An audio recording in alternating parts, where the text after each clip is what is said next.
కార్తీక మాసం 3వ సోమవారాన్ని పురస్కరించుకుని కడప జిల్లా బద్వేల్ మున్సిపాలిటీ పరిధిలోని శివాలయాలన్నీ శివనామ స్మరణతో మారుమోగిపోయాయి. హరహర మహాదేవ శంభో శంకర అంటూ మహిళా భక్తులు శివాలయాలకు వెళ్లి ఆ శివుడికి పరమ భక్తితో పూజలు చేశారు. ఆ మహాశివుడికి కార్తీక మాసం అంటే ఎంతో ప్రీతికరమని, ఈ కార్తీక మాసంలో శివాలయాల్లో కార్తీక దీపాలను వెలిగించి భక్తితో ఆ శివుణ్ణి ఆరాధిస్తే కోరిన కోరికలు నెరవేరుతాయి అనేది భక్తుల ప్రగాఢ విశ్వాసం. అందులో మరీ ముఖ్యంగా 3వ సోమవారం కావడంతో పట్టణంలోని శివాలయాలన్నీ భక్తులతో కిక్కిరిసిపోయాయి.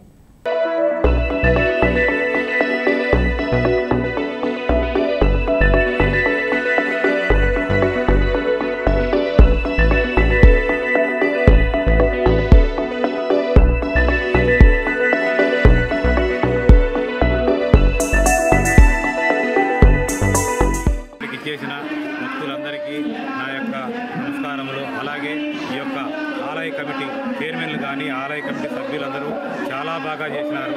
ఈ బద్వేలుకు ఈ గుడి, ఈ యొక్క రూపారామ గుడి శివాలయం అనేది చాలా పవిత్రమైనది. అందువలన చాలా బాగా జరుగుతూ ఉంది. ఇక్కడ ప్రసాద్ రెడ్డి అన్న కూడా చాలా బాగా డెవలప్మెంట్ కార్యక్రమాలు చేస్తున్నాడు. చాలా సంతోషకరమైన విషయము. నెక్స్ట్ నేను అన్నతో కూడా మాట్లాడడం జరిగింది. మేము కూడా కొంచెం పాల్పంచుకుంటాం. తప్పకుండా ఈ యొక్క దేవాలయం బద్వేల్ పట్టణానికి చాలా విశిష్టమైన టెంపుల్గా పరిగణించబడతా ఉంది. చాలా డెవలప్మెంట్ కూడా జరుగుతూ ఉంది. అందరూ కూడా భక్తాదులందరూ బాగా పెద్ద ఎత్తున వచ్చి ఈడ దేవునికి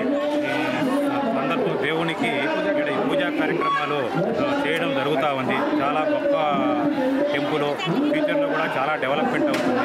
మనం కూడా తప్పకుండా ఆ దేవదేవుని దీవెనల కోసం నేను కూడా మా ఫ్యామిలీ కూడా అందరూ రావడం జరిగింది.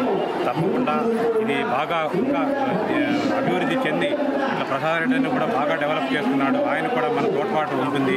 నేను కూడా చెప్పినాను ఇట్లా చాలా బాగా జరగాలని ఈ దేవ శివుని యొక్క ఆశీస్సులు బద్వేలు పట్టణ ప్రజలందరికీ కలగాలని మనసారా కోరుకుంటూ